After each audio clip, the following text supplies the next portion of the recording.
Guys, तो आज हम पढ़ेंगे चैप्टर फर्स्ट सेट सी का एसपीएम में, जिसमें हम पढ़ेंगे आर्बिट्रेशन एंड कंसिलिएशन एक्ट 1996।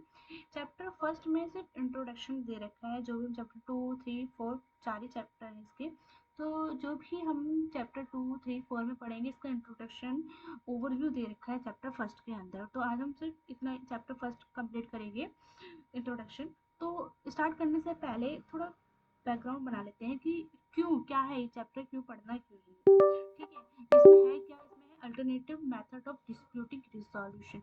ये अल्टरनेटिव्स को लाया क्यों भाई?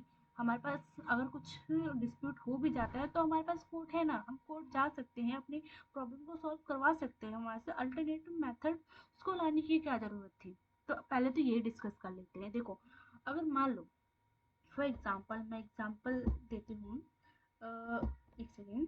हाँ, मान लो कि यहाँ पे कौन है, एक ए है, ठीक है, और बी है।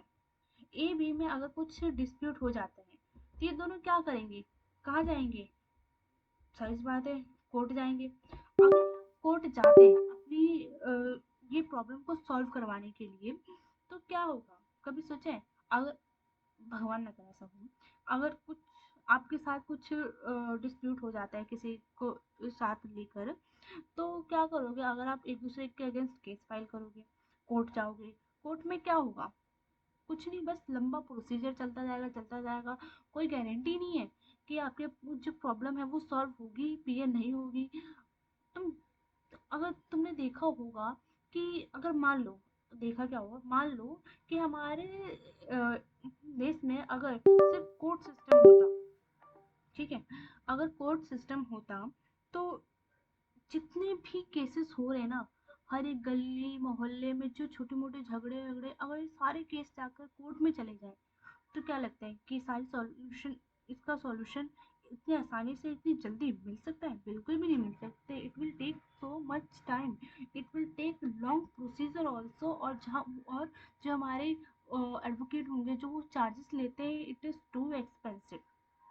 इसलिए कोर्ट सिस्टम जो हमारा ना बहुत ही एक्सपेंसिव है, बहुत ही लंबा प्रोसीजर है, बहुत टाइम कंज्यूमिंग है। और सबसे इम्पोर्टेंट चीज़ क्या है कोर्ट सिस्टम में, कि जो भी मैटर्स होते हैं जिसकी वजह से डिस्प्यूट हुआ है वो पब्लिक हो सकते हैं। लोगों, हर एक लोगों को पता चल सकता है कि हम दोनों के बीच में मसला क्या था। सही बात है। तो इसीलिए कोर्ट सिस्टम है। अब हर कोर्ट और हर डिस्प्यूट को लेकर हम कोर्ट तो जा नहीं सकते। ठीक है, छोटी छोटी चीज़ों के लिए हम कोर्ट थोड़ी ना भागेंगे, हमारे पास अल्टरनेटिव्स भी होने चाहिए। तो इस चैप्टर में सिर्फ हम alternative method of dispute resolution ही करेंगे। तो लेट्स स्टार्ट कि है क्या इस चैप्टर में, हम इस चैप्टर को स्टार्ट करते हैं। ओके, तो सबसे पहले alternative method of dispute resolution, ADR. ADR जो है, मैंने ये शॉर्ट फॉर्म है alternative method of dispute resolution का। ठीक है, तो आज चलते हैं। सबसे पहले ADR use to resolve dispute outside the court system. जैसा अभी मैंने बताया, हम अपने डिस्प्यूट को कोर्ट में ना जाके अल्टरनेटिव मेथड को यूज कर सकते हैं। तो अल्टरनेटिव एडीआर हम यूज करते हैं to resolve dispute outside the court system. Okay, next क्या हुआ?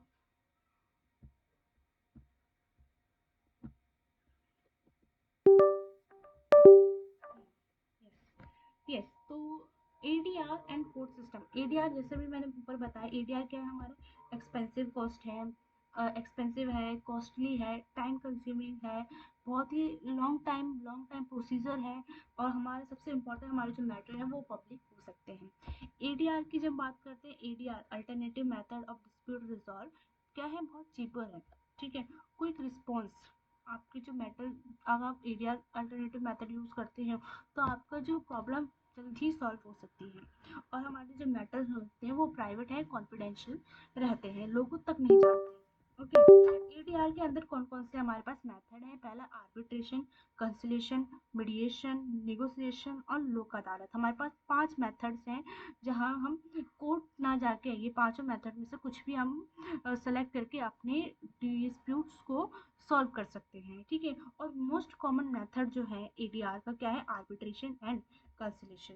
ओके, फिर नेक्स्ट चलते हैं हम। देखो, आर्बिट्रेशन क्या है? एक प्रोसेस है एक मेथड है। ठीक, अभी हम आर्बिट्रेशन के बारे में पढ़ते हैं, एक एक करके हम सारे पांचों के पांचों मेथड्स को हम समझेंगे, ओवरव्यू लेंगे और फिर इन डिटेल में इसके चैप्टर में पढ़ेंगे।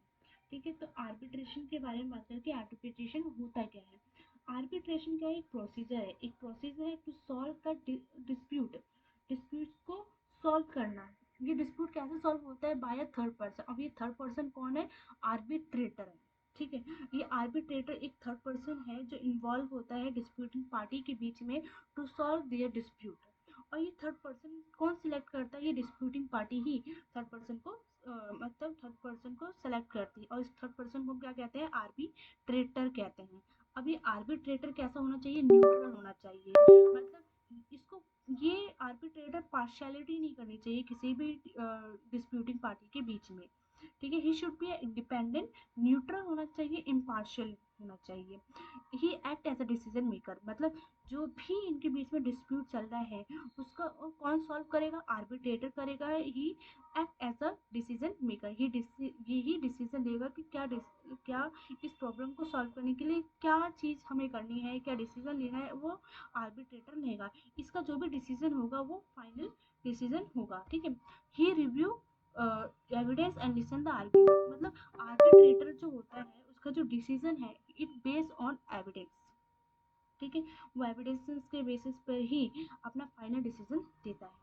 फिर आगे चलते हैं, ये मैं बता दी ये क्या है, आर्बिट्रेशन मेथड है of dispute resolve by a neutral third person select by the disputed party whose decision is binding, मतलब अगर आर्बिट्रेटर कोई भी डिसीजन लेता है तो वो डिसीजन जो है वो बाइंड हो जाता है डिस्प्यूटिंग पार्टी को। ठीक है, और फिर इसके बाद फीचर्स की बात करते हैं कि फीचर्स और आर्बिट्रेशन क्या है। सबसे पहले flexibility in procedure to be adopt. ठीक है, मतलब आर्बिट्रेशन का जो प्रोसेस है बहुत ही फ्लेक्सिबल है, इजीली आप उसको अडॉप्ट कर सकते हो। लेकिन अगर आप कोर्ट चले गए, वहाँ का जो प्रोसीजर इतना कॉम्प्लेक्स है कि आपको समझने में भी टाइम लगेगा कि करना क्या है उसमें। Yes, flexibility in procedure to be adopt. ठीक है, और फिर इसके बाद disputing party has a choice to select the decision maker, मतलब डिस्प्यूटिंग पार्टी के पास ये ऑप्शन होता है कि कौन आर्बिट्रेटर बनेगा, मतलब इसके डिस्प्यूट को कौन सॉल्व करेगा, तो ये खुद ही आर्बिट्रेटर को अपॉइंट कर सकते हैं, इनके पास ये ऑप्शन होता है। ठीक है, that is disputing party can themselves select a arbitrator, they have a choice to select him। Okay, फिर नेक्स्ट चलते हैं हम। यस, यस, सेकंड, फिर नेक्स्ट है existence of privacy and confidentiality. जैसे मैंने बताया, अगर आप कोर्ट गए तो वहाँ पे आपका मैटर क्या हो जाएगा, पब्लिक, सबको पता चल जाएगा आपके बीच में क्या झगड़ा था। लेकिन अगर आप अल्टरनेटिव एडीआर यूज करते हो, उसमें आर्बिट्रेशन में आते हो, आर्बिट्रेशन के अंदर क्या होता है कि आपके जो मैटर्स होते हैं वो प्राइवेट रहते हैं, प्राइवेसी बनी रहती है, कॉन्फिडेंशियलिटी बनी रहती है। फिर है render final and binding decision, मतलब आर्बिट्रेटर जो भी डिसीजन लेता है वो क्या होगा, फाइनल होगा और बाइंडिंग होगा। बाइंडिंग मीन्स कि अदर, मतलब जो हमारे डिस्प्यूटिंग पार्टी है they have to follow this decision. ठीक है, normally no appeal against decision of arbitrator. ठीक है, मतलब अगर आर्बिट्रेटर ने जो भी डिसीजन लिया है, ठीक है, अगर आपको पसंद नहीं आया कि नहीं ये तो मेरे साथ ठीक नहीं हुआ, ये डिसीजन गलत है मेरे अगेंस्ट में, तो उसके अगेंस्ट आप अपील फाइल कर दो। ऐसा पॉसिबल नहीं है इस केस में। ठीक है, आर्बिट्रेशन में ऐसा नहीं है, आप अपील नहीं कर सकते हैं। Comparatively less formal than trial. Trial क्या होता है कि आपने देखा होगा कि कोर्ट ऑफ जाओगे, वहाँ पे जो भी डिसीजन लिया जाता है एविडेंस के बेसिस पे लिया जाता है, फॉर्मल एग्जामाइन किया जाता है, एग्जामिनेशन होता है बाय द जज, बहुत ही फॉर्मल तरीके से। लेकिन आर्बिट्रेशन में क्या होता है कि फॉर्मेलिटी तो होती है फॉर्मल तरीके से, तो लेकिन as compare to trial less formal होता है। ओके, फिर चलते हैं नेक्स्ट, कंसलेशन। कंसलेशन की बात करते हैं। कंसलेशन क्या है, less formal as compare to arbitration, arbitration से भी लेस फॉर्मल है हमारा कंसलेशन। कंसलेशन एक ऐसा मेथड है जो कि क्या करता है, facilitate the settlement between disputed party. ठीक है, हेल्प करता है कि जो भी डिस्प्यूट हो रहा है पार्टी के बीच में उसको सेटल करने में हेल्प करता है कंसिलिएशन। इसके फीचर हम देखें, no prior agreement is essential. देखो एक बात बताती हूँ कि अभी आर्बिट्रेशन के अंदर एक पॉइंट और है जो चैप्टर फर्स्ट में नहीं है लेकिन आ रही, यस, क्या थे हम, comparatively less formal from the arbitration. ठीक है, हाँ, कंसलेशन हमारा लेस फॉर्मल होता है as compare to arbitration. No prior agreement is essential. देखो आर्बिट्रेशन में आर्बिट्रेशन प्रोसीजर को अडॉप्ट करने से पहले हमें एक एग्रीमेंट बनाना पड़ता है जिसे हम आर्बिट्रेशन एग्रीमेंट कहते हैं, जिसमें हम जिसमें डिफॉल्टिंग पार्टी एग्री करती है कि हम अपने डिस्प्यूट को थ्रू आर्बिट्रेशन के थ्रू सॉल्व करेंगे। इन राइटिंग ये एग्रीमेंट बनता है। ये चीज़ हम पढ़ेंगे चैप्टर 2 में, ये चैप्टर फर्स्ट में नहीं दे रखा लेकिन बता दिया मैंने आपको। ठीक है, और कंसिलेशन में बात है, कंसिलेशन में कोई भी एग्रीमेंट की बनाने की जरूरत नहीं होता है। ठीक है, इसलिए तो इसको हमने लेस फॉर्मल कहा है, लेस फॉर्मल ऑफ आर्बिट्रेशन होता है।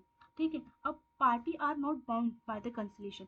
अब देखो मैंने क्या बताया, आर्बिट्रेशन में जो भी डिसीजन लेता है आर्बिट्रेटर, उसके लिए defaulting party sorry disputing party जो होती है वो बाउंड हो जाता है, उसको ये डिसीजन को फॉलो ही करना पड़ेगा। लेकिन कंसिलेशन के अंदर party are not bound by the conciliator. ठीक है, अब एक सेकेंड, हाँ, दैट इज, इसका मतलब क्या होता है, सॉल्यूशन। मतलब जो आरपी सॉरी जो कंसिलेटर ने सॉल्यूशन दिया, सजेशन दिया, जो भी रिकमेंडेशन देता है, नॉट अ डिसीजन। कंसिलेटर डिसीजन नहीं लेता है बल्कि वो सजेशन देता है, रिकमेंडेशन देता है। जो भी ये रिकमेंडेशन प्रोवाइड करता है by the conciliator are not bound to disputed party, they can reject the recommendation of conciliator. इनको ये बाउंड नहीं है, ये चाहे तो फॉलो कर भी सकते हैं और चाहे तो नहीं भी फॉलो कर सकते। ये अगर ये फॉलो करते हैं, they have to enter into a separate contract, तब उस चीज के लिए ये लोग क्या हो जाएंगे, बाउंड हो जाएंगे। ओके, नेक्स्ट इसमें है, इसमें वही लिखा है, if all disputed party accept the recommendation of conciliator then they shall be final and binding on them. Okay, फिर इसके बाद मीडिएशन की बात करते हैं। मीडिएशन क्या है, मीडिएशन भी एक अल्टरनेटिव मेथड से to solve the disputing between the parties. It facilitate to resolve of conflict between the disputed party के बीच में जो भी कॉन्फ्लिक्ट है, ठीक है, कॉन्फ्लिक्ट हो रहा है, उसको रिजॉल्व करता है mediation. There is also a impartial third party called a mediator. मतलब आर्बिट्रेशन के अंदर भी एक थर्ड पार्टी होता है जिसमें आर्बिट्रेटर कहते हैं। ठीक है, कंसिलेशन के अंदर भी एक पार्टी होता है जिसे हम कंसिलेटर कहते हैं। मीडिएशन के अंदर भी एक थर्ड पार्टी होता है जिसको हम मीडिएटर कहते हैं। तीनों में ही थर्ड पार्टी का इन्वॉल्वमेंट होता है to solve the dispute. Okay, तो अब मीडिएशन ही क्यों सेलेक्ट करें, हमारे पास और भी तो चीज़ें मीडिएशन में ये सॉल्व करने का रीज़न ये है कि it is a effective in promoting communication. मतलब जो भी कम्युनिकेशन है दोनों के बीच में, जो भी डिफॉल्टिंग पार्टीज है, डिस्प्यूटिंग पार्टी है, जो भी कम्युनिकेशन है, इफेक्टिव कम्युनिकेशन है, इंक्रीज द कोलैबोरेशन। मतलब इन सबकी बातों को ध्यान में रख के उनके सहयोग से सजेशन दिए जाते हैं कि तुम्हें क्या सजेस्ट करा जाता है सॉल्व करने के लिए। ये डिसीजन नहीं लेते हैं बल्कि ये भी सजेशन ही देते हैं कि किस तरीके से प्रॉब्लम को, ये डिस्प्यूट को सॉल्व किया जाए। तो ये effective in promoting communication and increasing collaboration है। अब हिस्ट्री की बात करते हैं, history of mediation in India before adopting British judicial system in India. मतलब ये जो हमारा कोर्ट सिस्टम चल रहा है, हम इसको अडॉप्ट करने से पहले क्या होता था, मतलब उससे पहले क्या चलता था। पहले भी तो प्रॉब्लम होती थी, पहले तो जब कोर्ट नहीं हुए थे तब कैसे प्रॉब्लम सॉल्व होती थी। पहले पंचायत हो बैठी बैठाई जाती थी, 5 लोग बैठ के इस मसले को डिस्कस करते थे और फिर इसका सॉल्यूशन निकालते थे। ठीक है, वो भी। अब मीडिएशन को याद करने का तरीका है, मीडिएशन पंचायत से याद रखो, पंचायत जहाँ बैठते हैं उसे मीडिएशन कहते हैं। ठीक है, वो मीडिएशन मेथड होता था। अब ये 20th सेंचुरी में मीडिएशन को भी एक फॉर्मल पोजीशन रिकॉग्निशन मिल गई है। ओके, ये लिखा है मैंने यहाँ पर भी, एक second, yes. Now mediation got the formal recognition in the late 20th century, जैसे भी मैंने बताया। आगे चलते हैं। यस, की पॉइंट ऑफ मीडिएशन की बात कर लेते हैं, क्या क्या की पॉइंट्स हैं। पहला, मीडिएशन में वॉलंटरी एंड सेल्फ डिटर्मिनेशन।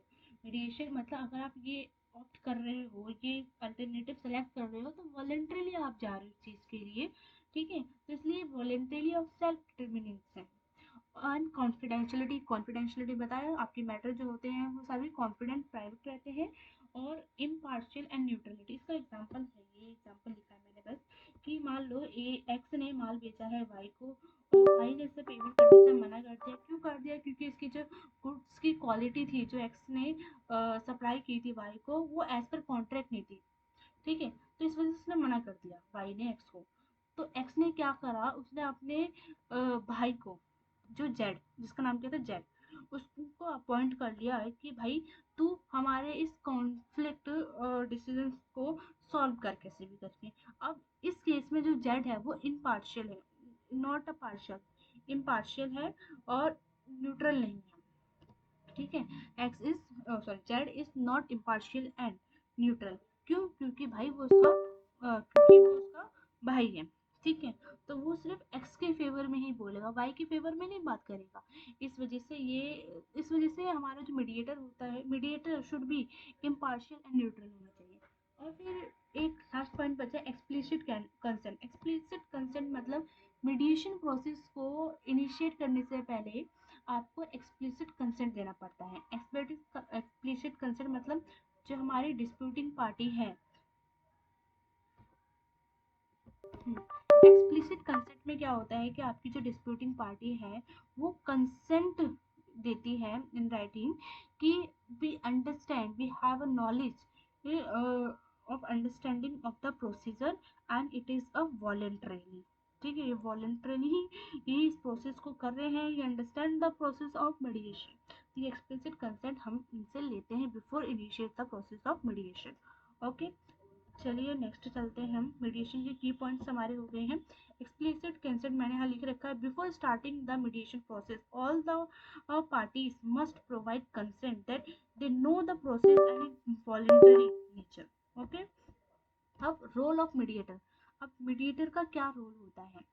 पहले, फैसिलिटेटर, मतलब जो हमारा मीडिएटर है वो कैसा होना चाहिए? Facilitate, he should be maintain the time management. ऐसा नहीं जो डिस्कशन चल रहा है, जो पंचायत चल रही है, वो एक एक दिन, दो दो दिन, 10 10 घंटे लग रहे हैं, ऐसा टाइम टाइम मैनेजमेंट होना चाहिए। सबकी बातों को अच्छे से सुने और उसका सॉल्यूशन निकाले। ही शुड बी अवेयर कि क्या चीज़ चल रही है, फैसिलिटेशन होना चाहिए, मदद होनी, ऐसा नहीं कि बात, छोटी सी बात को वो खुद ही क्या कर रहा है और बढ़ाने की कोशिश कर रहा है। शुड बी ए फैसिलिटेट, उसको उसको हेल्प करना चाहिए कि किस तरीके से प्रॉब्लम को सॉल्व कर सके। ये सारी चीज़ों को डेकोरम बना के रखना चाहिए। तो हमारा मीडिएटर कैसा होना चाहिए? फैसिलिटेशन होना चाहिए, ठीक है। और सेकेंड है कम्युनिकेशन स्किल। अच्छा कम्युनिकेशन होना चाहिए उसके पास, वो हर बातों को समझे और मतलब गुड कम्युनिकेशन रखें कि किस तरीके से हम जो हमारे डिस्प्यूटिंग पार्टी हैं उसकी प्रॉब्लम को सॉल्व करें और नेविगेट कर सके उसकी प्रॉब्लम्स को, ठीक है। और क्रिएटर मतलब प्रॉब्लम सॉल्व कर सके। क्रिएट मतलब कहते हैं ना कि हम जब भी कोई चीज़ करने जाएं तो हम केवल उसी दायरे में ना कर रहकर बल्कि आउट ऑफ द बॉक्स हम सोचें। तो मीडिएटर कैसा होना चाहिए? क्रिएटर होना चाहिए। वही चीज़ मतलब जो भी ये प्रॉब्लम है सिर्फ उसको ही ना सोचे बल्कि आउट ऑफ द बॉक्स जाके हम उसको सोच के इसका प्रॉब्लम को सॉल्व कर सकते। तो मीडिएटर कैसा होना चाहिए? क्रिएटर होना चाहिए। कॉन्फ्लिक्ट कॉन्फ्लिक्ट रिसोल्यूशन एक्सपर्ट होना चाहिए।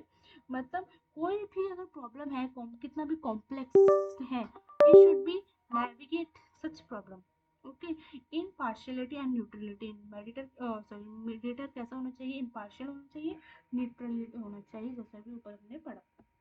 फिर आगे बढ़ते हैं। यहाँ पे मैं लिख क्रिएटर में solve problem not only using traditional way but also think out of the box, resolution expert to navigate complex issue and guide parties toward neutral accept solution. आगे चलते हैं, स्टेजेस ऑफ मीडिएशन प्रोसेस। देखो ये जो mediation process है, ये जो पंचायत होती हैं, ठीक है, इसके कुछ स्टेजेस होते हैं, पढ़ते हैं। देखो स्टार्ट करते हैं पहले इंट्रोडक्शन एंड ओपनिंग स्टेटमेंट, ठीक है। फिर इसके देखो क्या क्या स्टेजेस होते हैं, पहले होता है पहले इंट्रोडक्शन, ओपनिंग स्टेटमेंट देते हैं, फिर जॉइंट डिस्कशन होता है विद द पार्टीज, फिर प्राइवेट डिस्कशन होता है पार्टी के साथ, फिर निगोशिएशन, प्रॉब्लम सॉल्व होती है, एग्रीमेंट होता है, फिर क्लोजर होता है, ठीक है। एक एक करके देखते हैं। इंट्रोडक्शन और ओपनिंग स्टेटमेंट में क्या है, मीडिएटर जो होता है ना, mediator first give his introduction, पहले वो अपना इंट्रोडक्शन दे, साथ में ये आउटलाइन करके दे कि क्या रूल है, वॉलंटरी नेचर ऑफ प्रोसेस है, ये आउटलाइन करे कि भाई ये जो हम प्रोसेस, मीडिएशन का जो प्रोसेस है वो उसका रूल क्या है, ठीक है, वॉलंटरी नेचर ऑफ प्रोसेस है, ये सारी चीज़ें वो आउटलाइन करके थे। और जितनी भी पार्टी, डिस्प्यूटिंग पार्टी है, ये शुड प्रेजेंट ओपनिंग स्टेटमेंट, सबको अपना ओपनिंग स्टेटमेंट देना चाहिए। अब जॉइंट डिस्कशन विद पार्टीज, यहाँ पे मीडिएटर का एम क्या होता है कि आइडेंटिफाई करे common ground, area of disagreement, सबके साथ बैठ के कोलैबोरेट करके आइडेंटिफाई करें कि एक्चुअल में प्रॉब्लम क्या है, कॉमन प्रॉब्लम क्या है, किस एरिया ऑफ डिसएग्रीमेंट है का जॉइंटली डिस्कस करता है। फिर प्राइवेट डिस्कशन आते हैं, यहाँ पे इंडिविजुअली हम जाके डिस्कस करते हैं कि भाई प्रॉब्लम क्या है। Here mediator hold the private discussion, sensitive information collect करता है सो दैट उसके प्रॉब्लम को सॉल्व करें, ठीक है। फिर negotiation and problem solve, party engage in negotiation. अब यहाँ पे क्या होता है कि बात की जाती है, एक दूसरे जो डिस्प्यूटिंग पार्टी है निगोशिएट करते हैं, negotiate to refine and to agree upon solution. फिर एग्रीमेंट बनाते हैं वन वंस, जब अगर हम हमारे कुछ result consequences on specific term पे हम रीच हो जाते हैं, once party reach a consensus on specific term, formal agreement draft. फिर हम क्या करते हैं, एग्रीमेंट जैसे ही हमें डिसीजन पता चल जाता है कि हमें करना क्या है, ठीक है, तो हम एक एग्रीमेंट बनाते हैं, फॉर्मल एग्रीमेंट। फिर उसके बाद क्लोजर होता है, जो हमारे मीडिएटर होते हैं समरी पॉइंट, की पॉइंट बनाता है समरी का, और इंश्योर करते हैं कि जो भी हमारी डिस्प्यूटिंग पार्टी है वो इस टर्म को अच्छे से समझी या नहीं, उसको क्योंकि फिर फॉलो करना होता है। वो नहीं उनको वो बाइंडिंग नहीं होते हैं कि जो भी हमने डिसीजन लिया है, जो भी हमने सजेशन सॉल्यूशन निकाला है, यही सॉल्यूशन उनको करना चाहिए। वो चाहे तो इस चीज़ को रिजेक्ट भी कर सकते हैं, लेकिन अगर वो इस चीज़ को एक्सेप्ट कर लेते हैं तो उनको ये तो इस चीज़ के लिए वो बाइंड हो जाते हैं।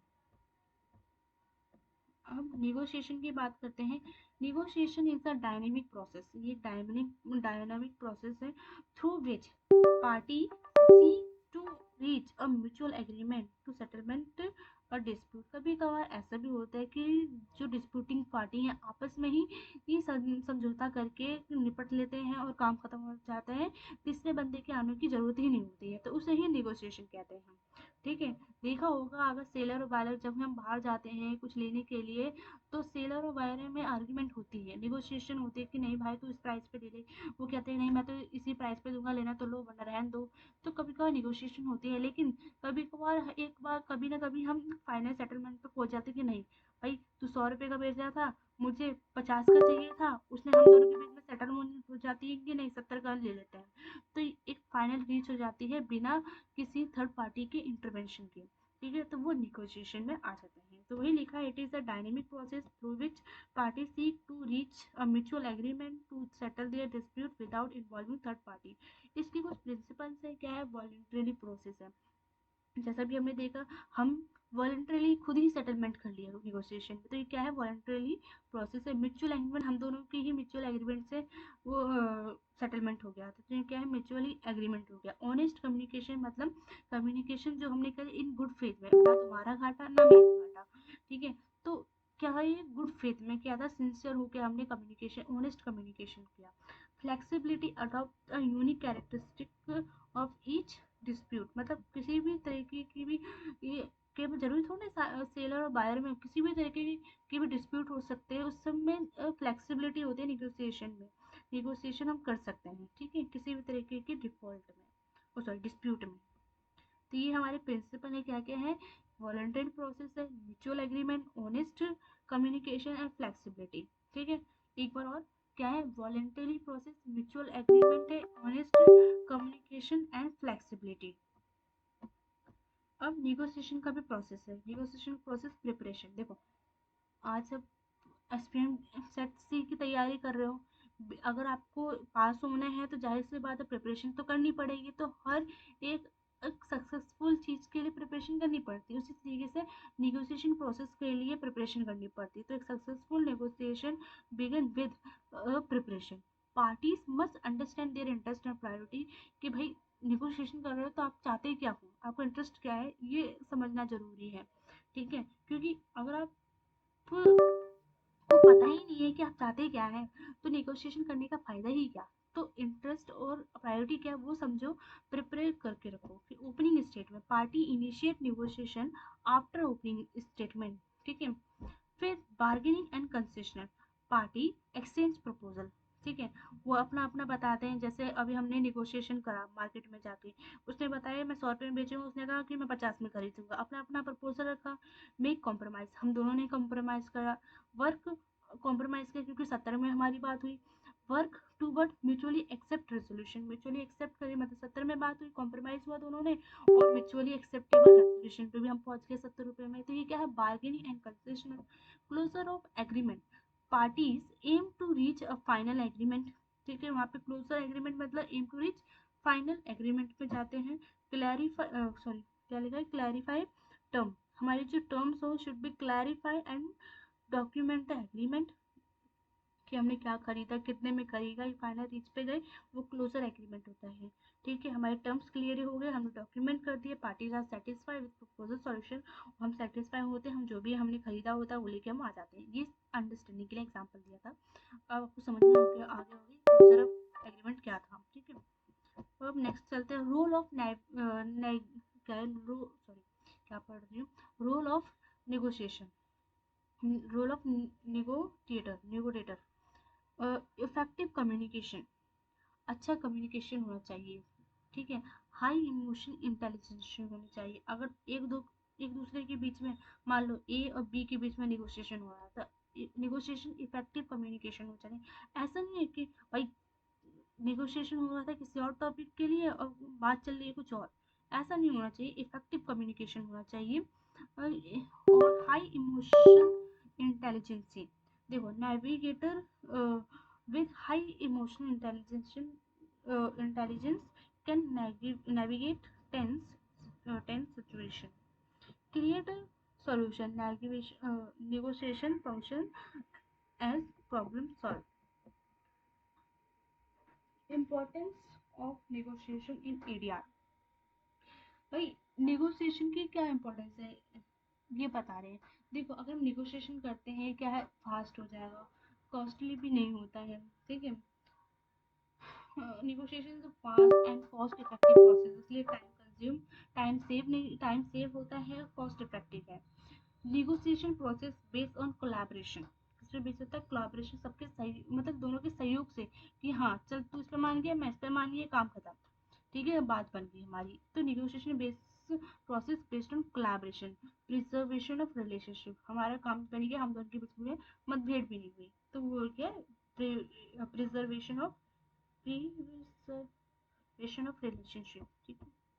negotiation allow party to craft personalized solution, tailored solution मतलब customize approach to solve their problem, मतलब नेगोशिएशन में हम अपने प्रॉब्लम को सॉल्व करते कस्टमाइज कर लेते हैं, कि भाई तू ऐसा कर ले, मैं ऐसा कर लेता हूँ, एक दूसरे को मतलब कस्टमाइज कर लेते हैं, अपने प्रॉब्लम को सॉल्व कर ही लेते हैं, नेगोशिएशन में ऐसा होता है, ठीक है। अब लोक अदालत में आ जाते हैं, लोक अदालत, ठीक है, लास्ट है लोक अदालत। ये 10,000 नहीं लिखा है, LOK है, ठीक है, 10K नहीं है, LOK, लोक अदालत। लोक अदालत मतलब पब्लिक कोर्ट, ठीक है, आ सकता है कि लोक अदालत का मतलब क्या है, public court. Disputed parties to solve their dispute may approach filing by law Lok Adalat और on the basis of court recommendation. देखो जो डिस्प्यूटेड पार्टी है अगर वो चाहे तो खुद ही लोक अदालत जा सकते हैं या फिर उनको कोर्ट ही भी रिकमेंड कर सकती है कि आप इस डिस्प्यूट को लेकर लोक अदालत चले जा सकते हैं। ठीक है, लोक अदालत operate at a national state and district formal, national level पे भी ऑपरेट होता है, स्टेट लेवल पे भी होता है और डिस्ट्रिक्ट फॉर्म में भी होता है। द सक्सेस ऑफ लोक अदालत lie on not only in the ability of resolve dispute effectively but also in their contribution to reduce the backlog cases in the formal judicial system। ठीक है, तो पढ़ समझ में आ गया, बहुत ही इजी लैंग्वेज में लिखा है। फिर लोक अदालत जो है ये पीपल सेंट्रिक अप्रोच है। ठीक है, लोग की बातों को ध्यान में रख के ही डिसीजन लिया जाता है। एडवांटेज ऑफ एडीआर, एडीआर बताया था alternative method of dispute resolution, जो हम लेके आए इसका एडवांटेज क्या है, तो है इसका पहला मोर वैल्यूएबल है और इकोनॉमिकल भी है और इफिशिएंट भी, इकोनॉमिकल भी है इफिशिएंट भी है। प्रोसीजर फ्लेक्सिबल है, टाइम सेव होता है, मनी सेव होता है, maintain the confidentiality, matters are private, possibility of available of specified expert. मतलब ये देखो एडीआर में ये भी पॉसिबिलिटी है कि जो आप मीडिएटर को अपॉइंट कर रहे हो वो एक्सपर्टीज हो to solve their problem as a arbitrator, mediator या फिर कंसिलिटेटर, ये एक्सपर्टीज भी हो सकते हैं इस चीज़ में। ठीक है, क्रिएटिव सॉल्यूशन, मतलब ये हमारे डिस्प्यूट को सॉल्व करने के लिए न केवल हमारी बातों को सुनते हैं बल्कि आउट ऑफ द बॉक्स जाकर भी इस सारी बातों को सोचते हैं कैसे कैसे सॉल्व किया जाए। ठीक है, और एडीआर को सेलेक्ट करने से ग्रेटर सेटिस्फेक्शन भी मिलता है, इम्प्रूव द रिलेशनशिप, जैसे निगोशिएशन में देखा था कि हमने आपस में ही बात को संभाल लिया। ठीक है, निगोशिएशन के अंदर तो improve the relationship, personal relationship में ऑल्सो भी सफर लेस, मतलब जैसे कि आपने देखा होगा घर घरों में कभी कभार बहुत लड़ाई हो जाती है। ठीक है, तो हम निगोशिएशन कर सकते हैं, तो निगोशिएशन में बात समझ जाती है।